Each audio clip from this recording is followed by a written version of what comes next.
Hello, I'm Scott Soshnick. And I'm Eben Novi-Williams, and this is the Putting the Gold in Golden State sports business podcast, the Sporticast. I love it. Valuations time. Kurt Badenhausen joins us. And Kurt, this is like take 3 because of technical difficulties, so I've run up and down the steps a few times. So you're going to have to do a lot of talking because, frankly, I am totally out of breath right now. I'm glad we finally got it fixed. But I'll start you off with how do you think Eben did on that, putting the gold in Golden State? Again, this is take 3. I have criticized this thing twice, and he's stuck with it. I mean, it says a lot about Eben. I don't think it's all that good. He could have been much better. Your thoughts on the opening, please? I think it's a natural. I think I was working through headings, writing the story, and Gold Warriors. That it was a natural tie-in. I mean, the Warriors are minting money at the Chase Center. They're spending it about as fast as they can make it, but they revenues are up 7x. Since Joe Lacob and Peter Guber bought that team in 2010. So they are putting the gold in Golden State. I'm going to give you a little value add here, Kurt, a little Soshnick value add. Every now and then I like to do this. At the end of the year, the NBA Players Association has the right, contractually in the CBA, the collective bargaining agreement, to audit, I believe it's 5 teams. Can you guess which team, after the Chase Center opened, can you guess which team was number 1 on their list to see what it did for revenue? I would guess Golden State. It is not the Minnesota Timberwolves. Correct. Yes. So give me, I'm assuming you're saying 7X. What has been the difference of Chase Center, and what about winning and all that? But where is this revenue coming from? Yeah, it all ties in together. Perfect timing to be opening up this building. With premium seating, sponsorship. They do $150 million in sponsorship revenue a year. That's more than twice as much as any other franchise. Wait a minute. I don't want to just gloss over that. You're telling me the Golden State Warriors have 2x the sponsorship revenue, and I'll just pick one because this is the one that'll surprise me, as the New York Knicks? Yes. Yeah. Wow. No, absolutely. Eben, does that surprise you? I think we have. It does surprise me. I have known for a while, and Kurt's talked about this, that how strong the business is there. And I do think, it goes back to a stadium, right? This is the Knicks are not in a new Madison stadium. Square Garden. You're talking $1 billion renovated Madison Square Garden in the #1 media capital of the world. Yeah. Well, the economics work a little differently. If the Knicks could build another stadium downtown, I imagine they would close that gap quite quickly. Am I wrong about that, Kurt? Where are the Wizards going to be when they build this new building? Speaking of sports business, where are they going to be? They open this new building in suburban Virginia. What's going to happen to the Wizards? And then tell me about the economics that you were just going to explain. No, the Wizards get a nice bump. The Capital One. What did we say it was originally? MCI Center, right? The MCI. I was there opening night. Yeah. Yeah. Now we are at Capital One Arena. A couple names or Verizon name in between. The building's 1997. A lot has changed in terms of what you want out of your building, and namely in terms of what you can do on the premium side. And we talk about this, and you hear owners all the time. We didn't account for enough premium spaces. All these legacy buildings, they're trying to retrofit to create more premium spaces because that's the clientele willing to spend money. And so on the sponsorship side, the new buildings with technology have so many more opportunities to drive revenue than all these buildings that were built in the 1990s. Give me an example of what they can do in sort of a brand new, tech-savvy, state-of-the-art arena that something from 1997 cannot do.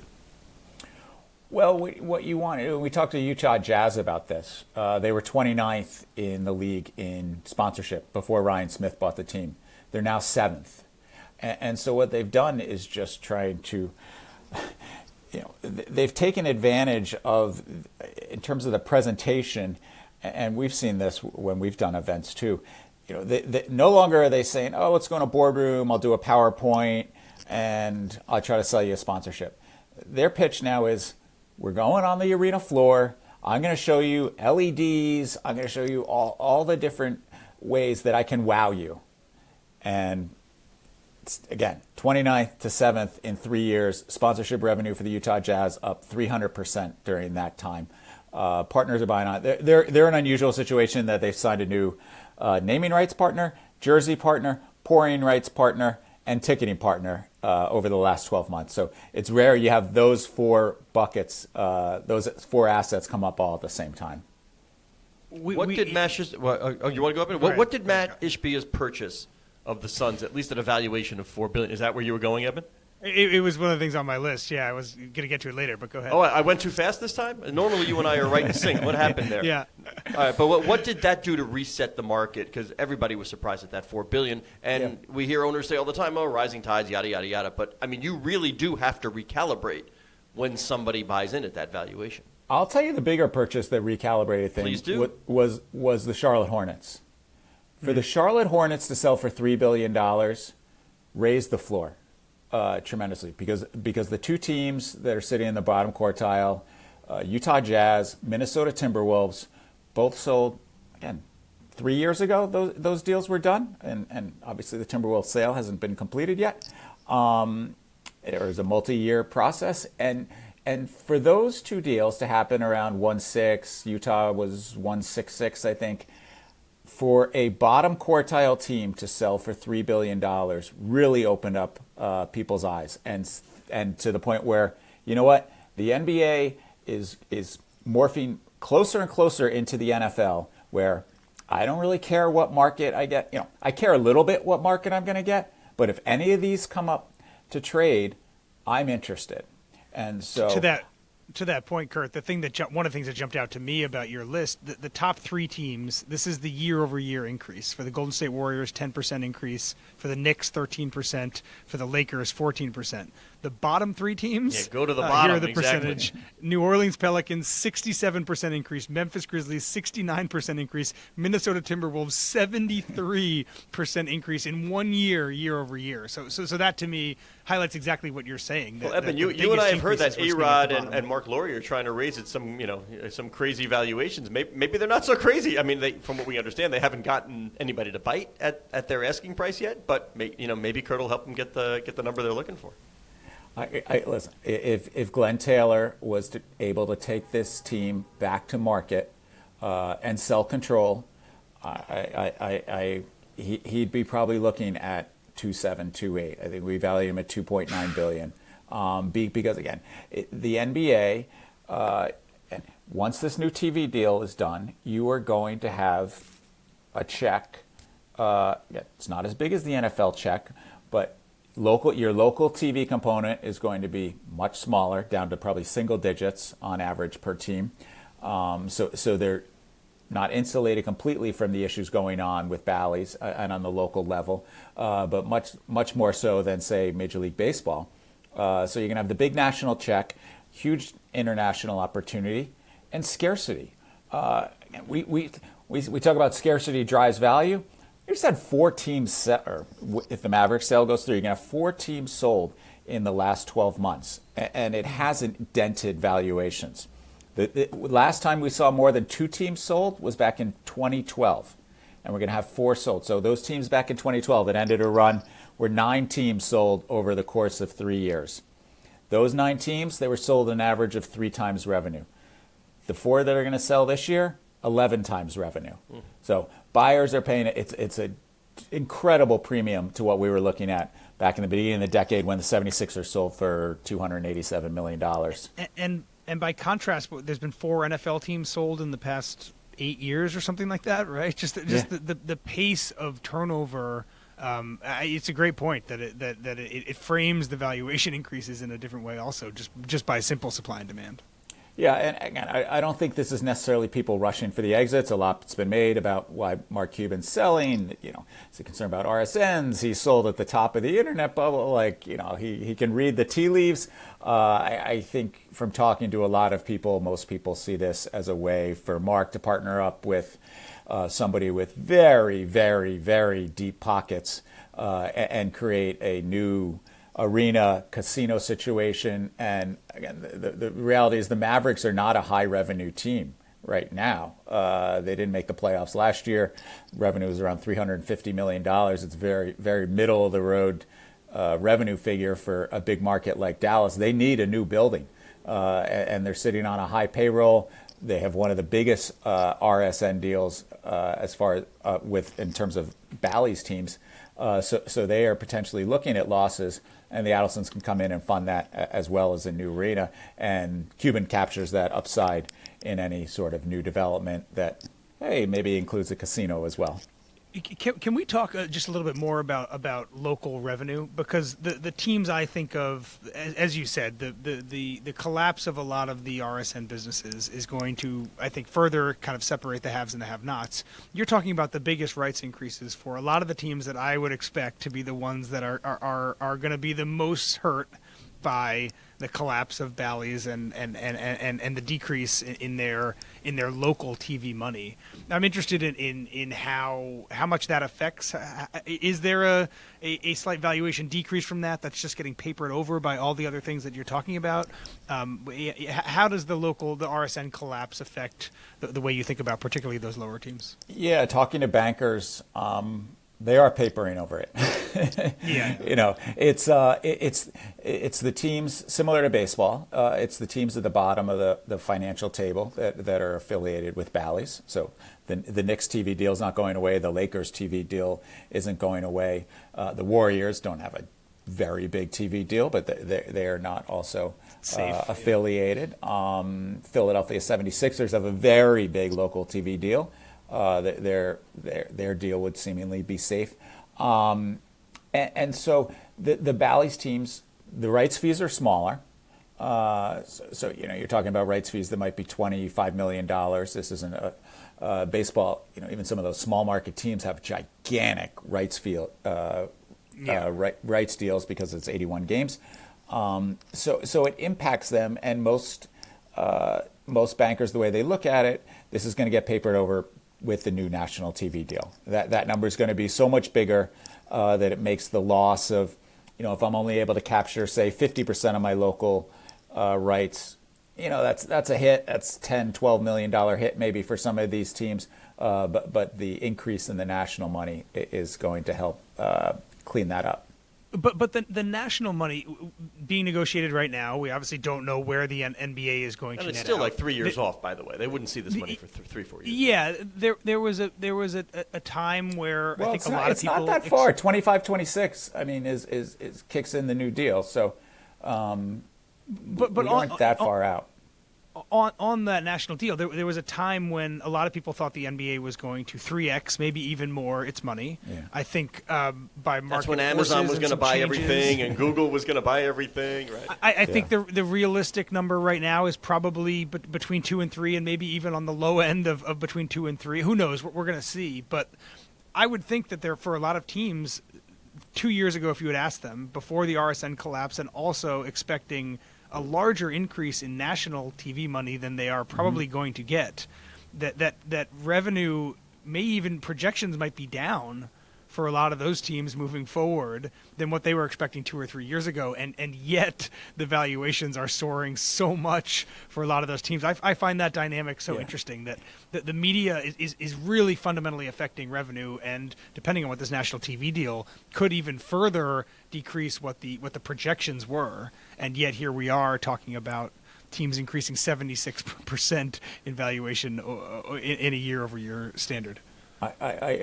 You're absolutely right. We didn't see the total collapse of the RSN model 2 years ago, and I think talking to most people, talk to a lot of teams doing these valuations. Most of them are looking at anywhere between 100% and 150%. Almost none of them are expecting more than 150% bump on an annualized basis to this next deal, and so that is below. And that 3x number, I mean, that was floated out there. It's all posturing. I don't know. Maybe the most optimistic thought they could see that. But I think there's a couple of things going on.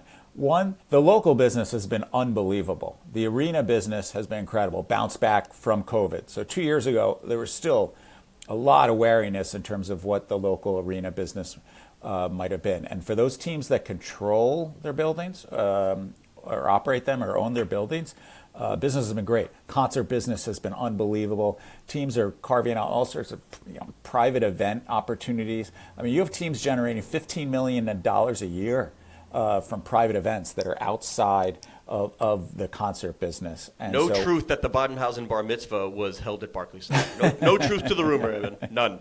Didn't happen. So I think the local business coming back, and then again, this opening up to private equity, sovereign wealth, pension funds creates much more liquidity into the system, and scarcity. I mean, still scarcity is driving so much of this. Kurt, I love me a good segue. I mean, Eben knows this. I'm like, when I'm proud, and when you can tie multiple thought streams together in a segue, you've hit it all. So I was at the announcement of the last TV deal for the NBA, and I will never forget, it is where Ted Leonsis pronounced there's never been a better time to be an NBA owner.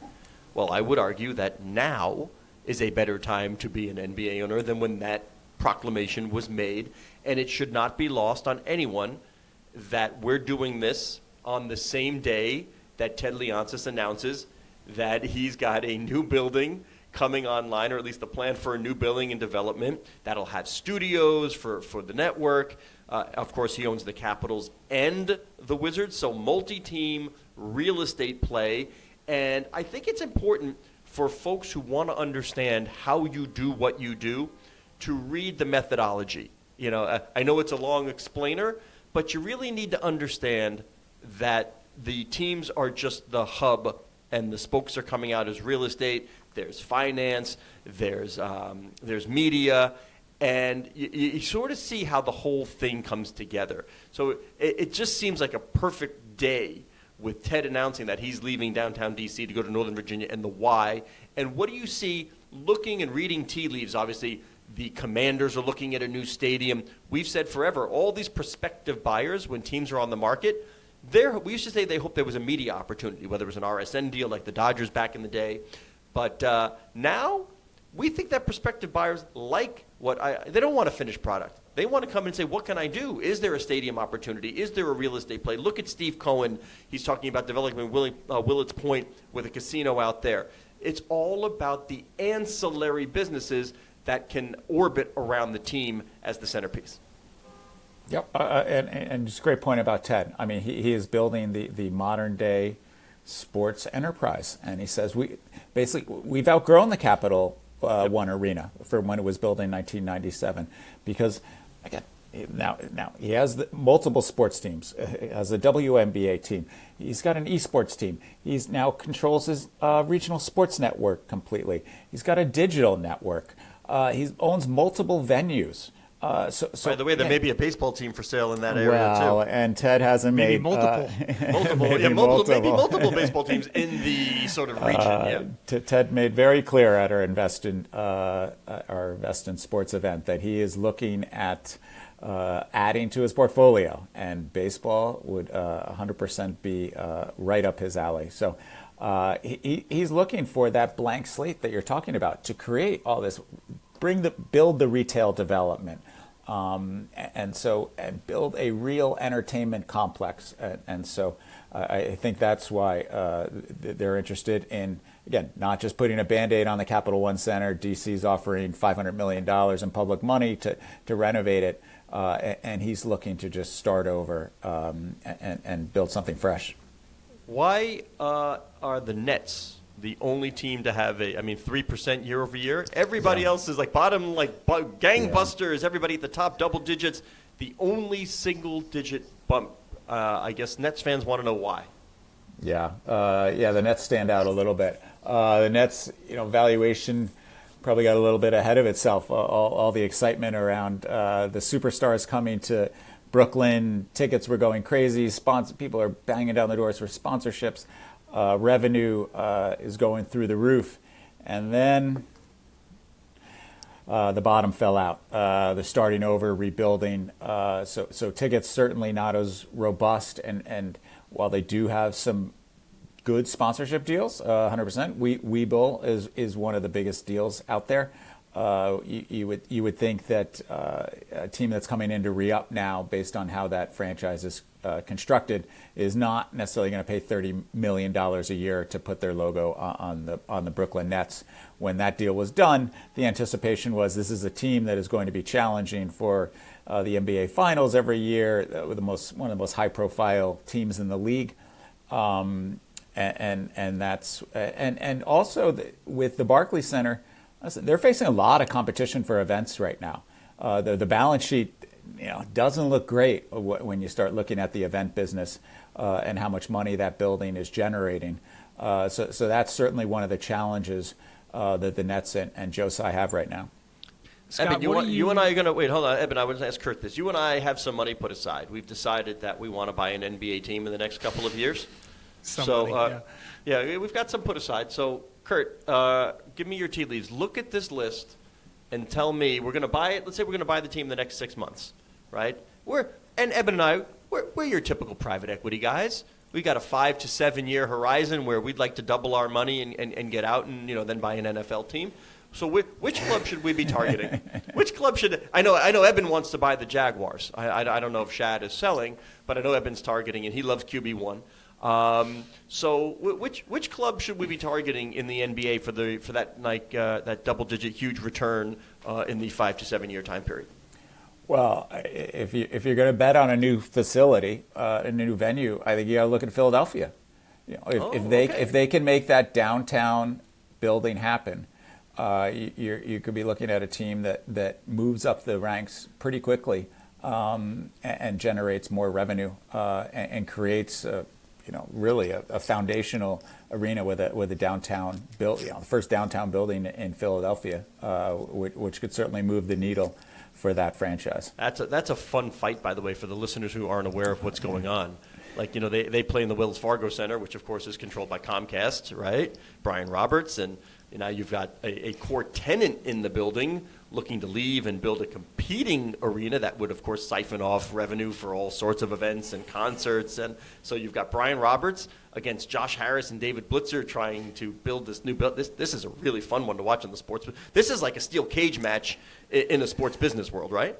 Oh, absolutely. This is like Hatfield and McCoy's. We were just talking about some of the biggest standoffs in sports right now, and that one was right up there at the top of the list.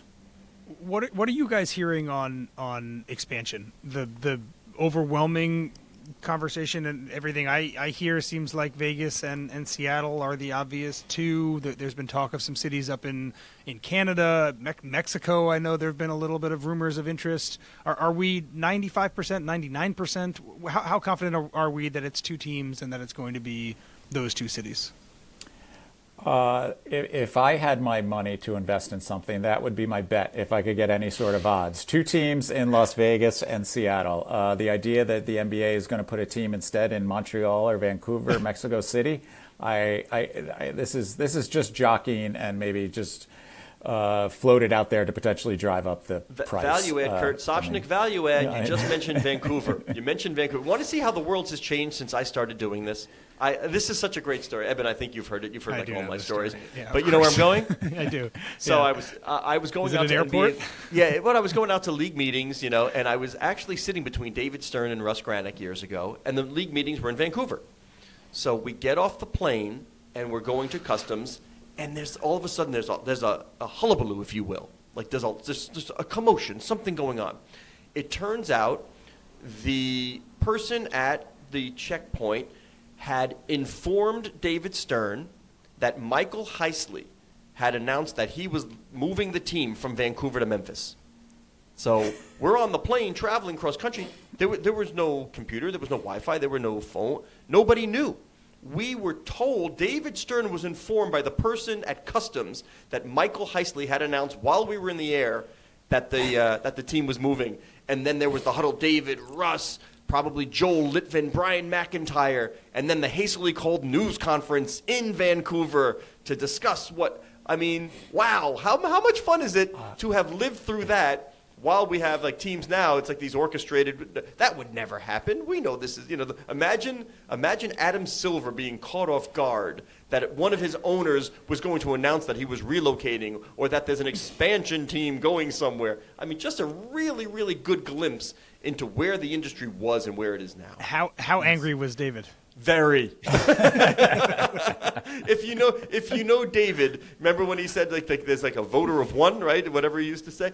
Yeah, no, David was not happy that Michael Heisley made that announcement while he was incommunicado, if you would. So if expansion cities is an easy topic, let's talk price. The price seems like it's going up every day. How many billions of dollars do we think these two teams sell for? Yeah, I think we've blown past 4 at this point, and you are going to have people pushing 5. Because if you think about, you're talking about a team that's probably going to start play in 5 years. So 2028, when all these teams are worth 5, you're going to be like, oh, we got in easy. Because there are owners out there that are saying, again, I don't think there's a lot left because as they recognize the check that's going to come in, but there's some that look at expansion as just a bad bet. I'm giving up 2/30ths or 2/32 of my equity in this thing that I think over the next 30 years is going to continue to grow with NBA Africa and NBA China and all the other equity that the NBA is building up and where potentially shared revenues could go. But I think the check size, once the TV deals are done, they run the numbers. And again, we people have been circling this for a few years now, and so people recognize it's going to take a big number. I don't think it's going to surprise people if the NBA comes out and says it's got to be 5. People are willing to write that in. It's Jeff Bezos in Seattle. It's Fenway Sports Group et al. In Las Vegas. These platform companies, these global platform companies that own multiple teams and broadcast networks, you can start to see how the flywheel starts to spin. Yeah, they'll make the numbers work. It's also not lost on me that it seems like, I know this is true in the NHL, I don't have your numbers in front of me, Kurt, but the recent expansion teams are not at the bottom of valuations. It's certainly also true in Major League Soccer that a lot of these teams come in, there's a halo effect, I think, to a degree, but you come in and you're a top 15 valuated team in the NBA, I think probably both these teams, as opposed to coming in and suddenly being at the floor, which is what I think a lot of people expect, given that the teams are brand new. Yeah, and we've seen in the past where, again, the expansion teams have been in markets that maybe aren't the most robust, but you got to think Seattle and Las Vegas, they're going to hit the ground running, have gigantic support on the corporate side, on the fan base side. And you can imagine the premium products that are going to be available in Las Vegas. I mean, particularly if we end up with this Oakview complex and arena, this $10 billion complex, I mean, you can only imagine about what kind of things are going to be dreamed up to have with having this basketball team there. I can't wait to get Eben to Vegas. That's all I have to say. My first time, hopefully, for the Super Bowl. I'm also just fascinated by Vegas as the sports expansion of Vegas.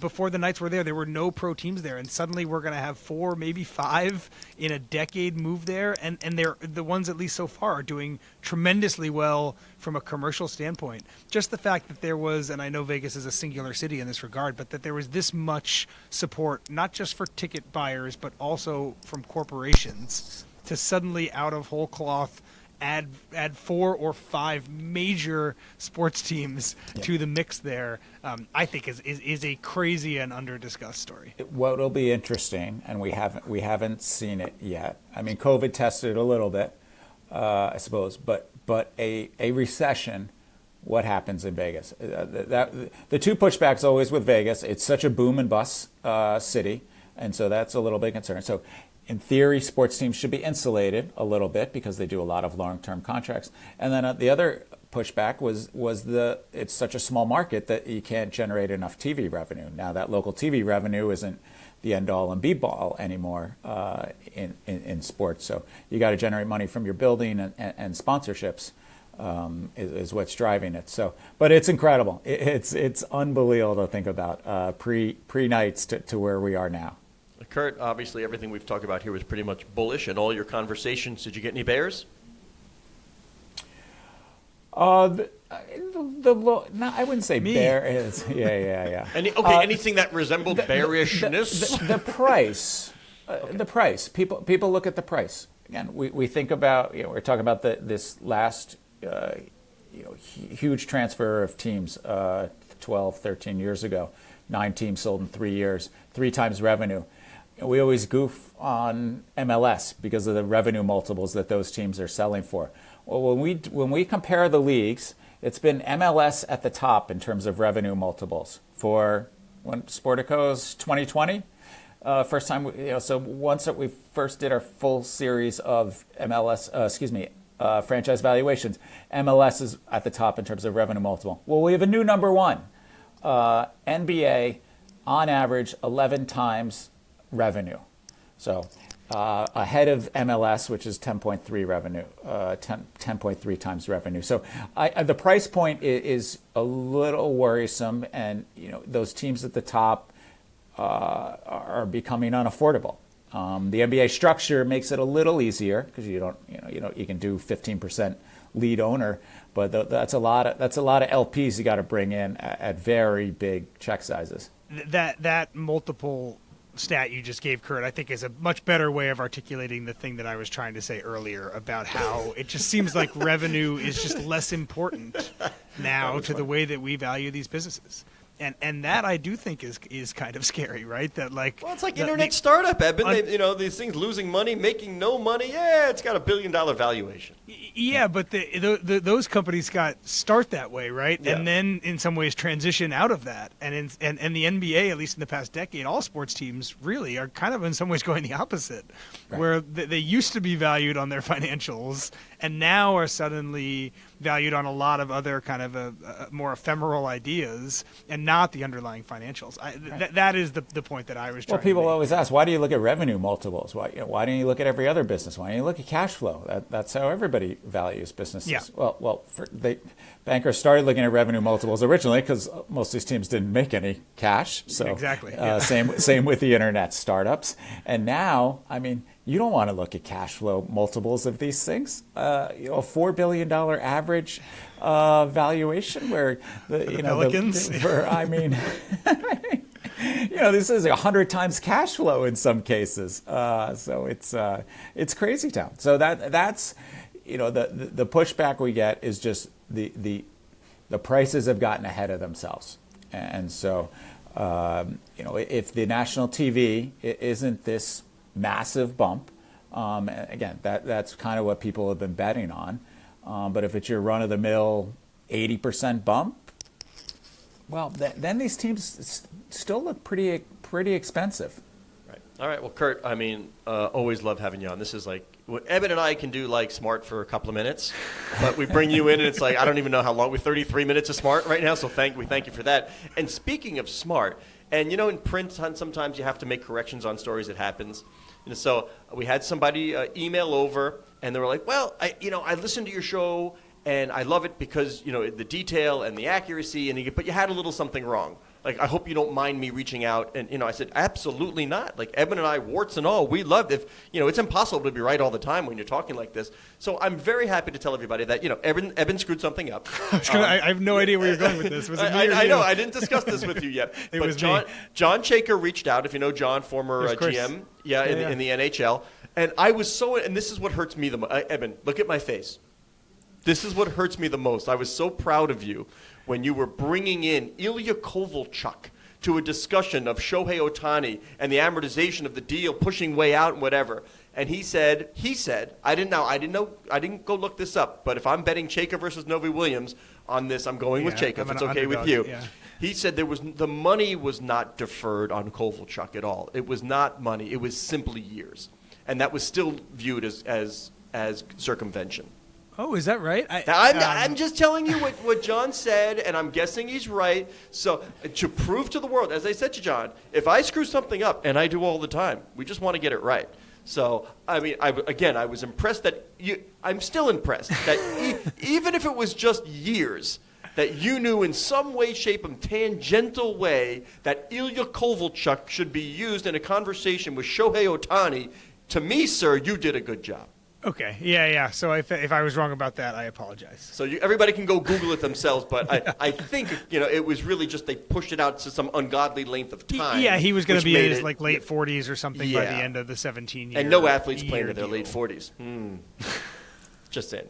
All right. Now close the show, Eben. All righty. Very special thanks to Kurt Badenhausen. You can follow him on Twitter at @KBadenhausen. He is Scott Soshnick. You can follow him on Twitter at Soshnick. I would have forgotten your follow Twitter handle, me, Kurt. Eben Novi-Williams, on Twitter at Novi_Williams. The show is produced by Aaron Eben, Greenewald. give it up. Eben, give it up. Let Novi-Williams have @Eben. Amen, Scott. Amen. The show is produced by Aaron Greenewald. Thank you very much to Aaron. Sportico's digital media editor, Cora Veltman, would like you to know that you can follow the show at Sporticast, which is the hub of the Sportico Media Network.